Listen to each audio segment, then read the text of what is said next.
Yo, it's almost 2019 here. We have a few days left of 2018, so we were just sitting here and reflecting on all the progress that we have made and all the progress that humanity has made in terms of moving towards a more environmental mindset, moving away from single-use plastics, especially. First and foremost is the straw ban. Everybody's become aware of that. It seems insignificant for some people. They look at it and they say, "Oh, but they're just straws. How is that really making an impact? It's just this one little thing. There's so much plastic and fossil fuels." Well, again, it's a start. It's a step. It's the first small step to making the bigger changes. Really. Um, And it raises awareness. Like I was at YOLO for a birthday brunch, and they had paper straws, and it was it's so a club in Fort surprising. Lauderdale, by the Yeah, way. sorry, YOLO is a club in Fort Lauderdale. Not a place I would think I would find paper straws, but they had them, and apparently other restaurants around there are doing the same thing, and that's something that raises awareness because somebody will ask, why paper, and it starts like that, and it ripples out. So Yeah. Now several big companies, of course, everybody's heard about Starbucks, have dedicated themselves to stopping the use of all of the plastic straws in their stores by 2020. While that's maybe not as fast as some of us would like, it's moving there. It's still progress. yeah. And other than that, the plastic bag ban. That's been happening for years now, all over the world. A lot of places here in the United States have started doing it too, charging extra for the plastic bags so that people won't buy them anymore. And it's so again, it might seem insignificant, but it's these little things that make the difference, right? The plastic bags and straws is something that we all can do. It's something that we don't need. We don't need those things.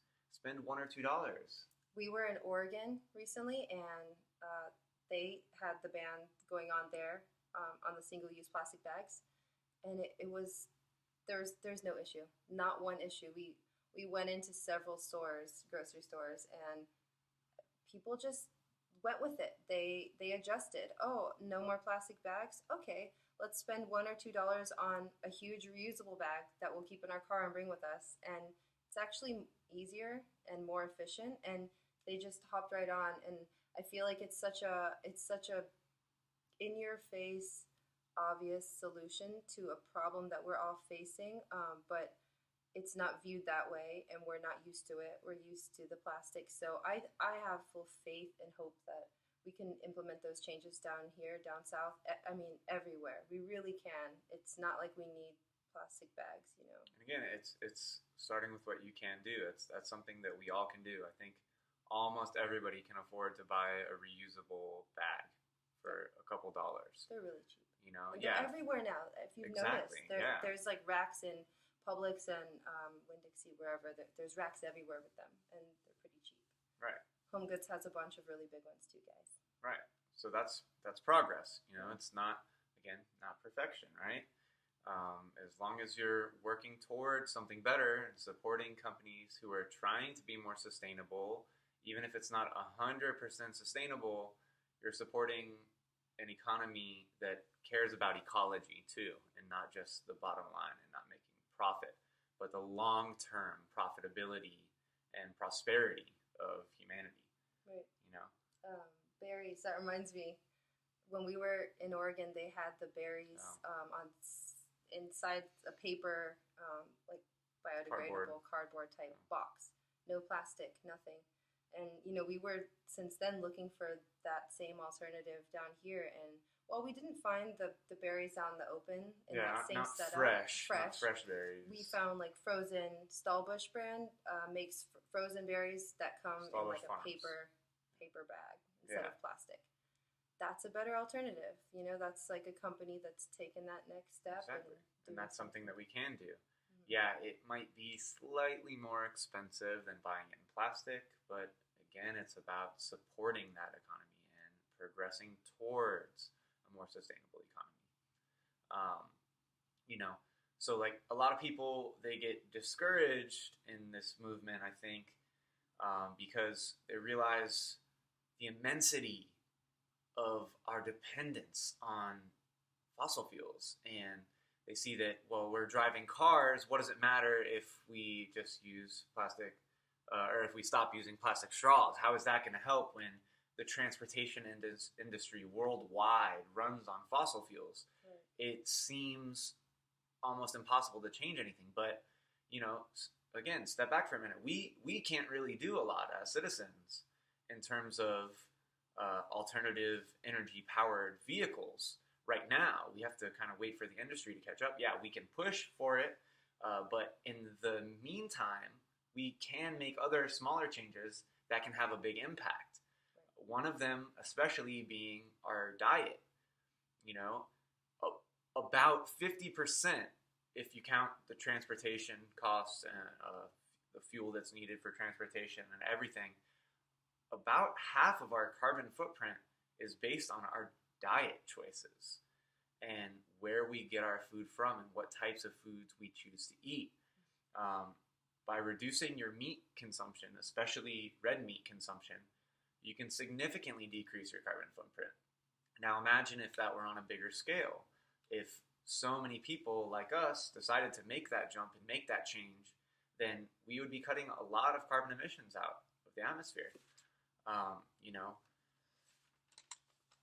even, okay, so maybe you can't embrace the fully vegan lifestyle yet, or maybe, you know, maybe medically and health-wise you can't do that, and that's okay. Some people are like that, but you can reduce the amount of meat that you eat. Nobody needs to eat as much meat as we're eating in the United States. It's ridiculous. Health-wise, even, it's just not great.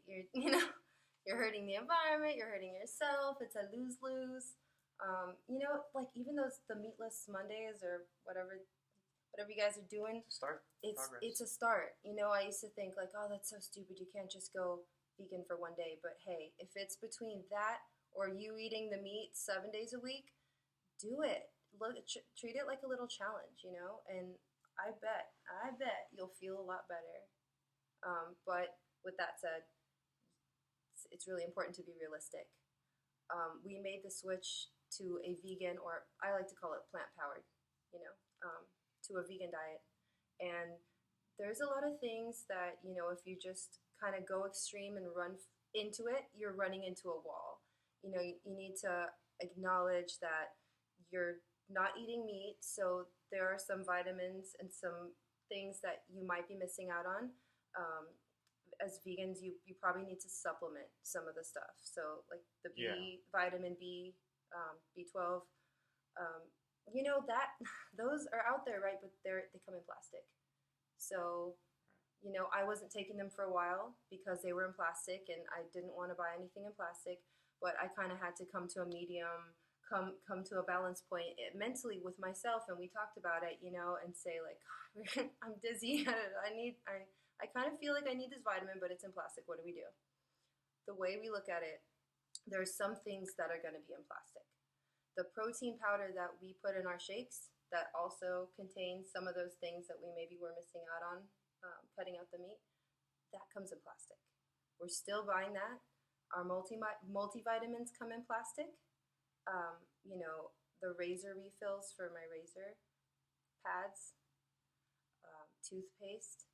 There are still some things that we buy that come in plastic. So just to be upfront about that, there are some changes we've made on a huge level where we're not doing the bags. We buy as many things free without packaging as we can. And there's so many alternatives, luckily, that we have.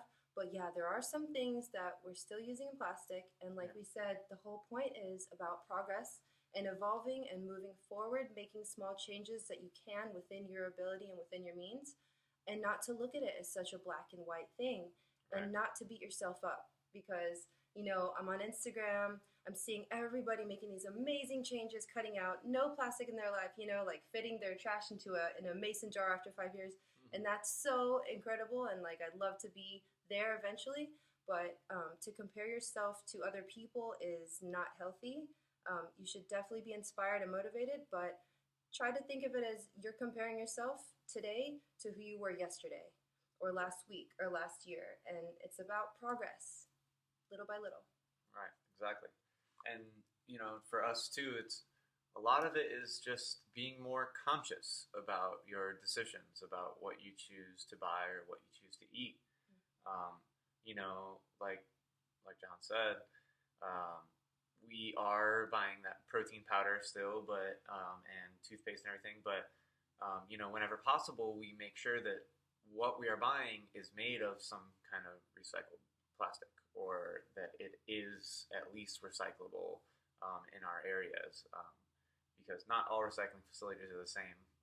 Some only take specific plastics, so but to be a little bit more conscious about that and just focus on, again, moving towards being more waste free, or I should say reduce waste as much as possible. And to go back to one other point about veganism too, we realized after doing even more research that, especially as a male, I need specific omega-3s, specifically like the type that normally come from fish or eggs, the DHA and EPA omega-3s, because the DHA is what helps convert it's what helps create the testosterone in our bodies, basically. So without that, I'm not gonna advance as much as I would like to in my workout routine. So we had to just kind of accept that we can't be 100% plastic free right off the bat, but eventually we're gonna get there, right? And it's just about taking these small steps to make it there. But if we're not taking those small steps, we're not gonna go anywhere, right? So I think that's really what this conversation was about. We just wanted to just have everybody realize that we're definitely not perfect, if you didn't know that already. And I don't think anybody is right now, because frankly we don't have a system that's set up to be totally sustainable yet. But we're working on it, as individuals and as a collective. We have the power of our voices to make a difference, and the power of our actions, not just our voices. Our voices, right. Our choices, our actions, our intentions, all these things are so much more powerful than we give them credit. For sure. And start where you can. And the way I see it is we can all go out to a restaurant and say, "Hi, can I have a water, but hold the straw, please?" We can all do that. So let's all start doing that, you know?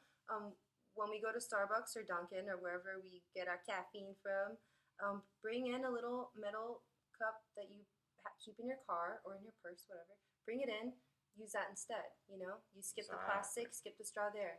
Easy, bam. Buy some reusable bags, keep them in your car. When you go grocery shopping, just bring that guy with you. That's like such an easy change, and maybe we don't think about it, but it's time to start thinking about it, guys. This planet is so beautiful, and we're so lucky to have it, but it's not always going to be that way if we don't start taking this seriously and just bringing some mindfulness into our practices in our life. So start where you can. Start with what goes into your body. That's something that we all can and should control, because it's kind of creepy to not be able to control what goes into your body, Eat less meat. Kind of try to avoid buying stuff in plastic. You can. There's a way. What goes in your body, what goes on your skin, what goes in your hair, just start kind of being mindful with these things, and slowly but surely make the changes. You don't have to dive in overnight like we kind of did. It was a bit rough. Yeah. With expectations, I'm going to be honest. It was a bit rough, because overnight we stopped eating meat, cheese, dairy completely overnight. And then after with the plastic, when we made that connection overnight, we just refused to, and we had to bring some of it back. Honestly, we had to bring back the vitamins and the protein powder and a couple of the other things. So don't be too hard on yourself, but don't allow yourself to fall stagnant and to kind of plateau. Keep pushing yourself, motivate each other. I hope this motivates you guys, and you guys continue to motivate us. Everybody, Absolutely. All the crews, everybody who's not in a crew or who's in a crew, we're making some big moves. So Um, before I forget, how can I forget? Another really big change that we have made and that other people can hopefully make is starting to eat more locally as well and supporting growing local co-ops and things like that, where we can take control of our food again and cut out the transportation aspect of it because again that's a large contributor to climate change as well. So that's another big change that we have made. Hopefully, there's something like that in your area. If you're in South Florida like us, there is a company, Green Thumbs for Healthy Bodies, that is doing this, and I'm sure there are others like it sprouting up now. But we can all be part of the solution. But we have to take the steps to do that, right? So wrap it up. Again, it's progress, not perfection, right? Progress over perfection. Let's move forward a little bit and not focus on being the epitome of the whatever the sustainable movement or what have you. So hopefully you've made some changes like this. We'd be interested to hear about them. Yes, please share. And just continue how we can help each other and work to grow this community a little bit more. All right.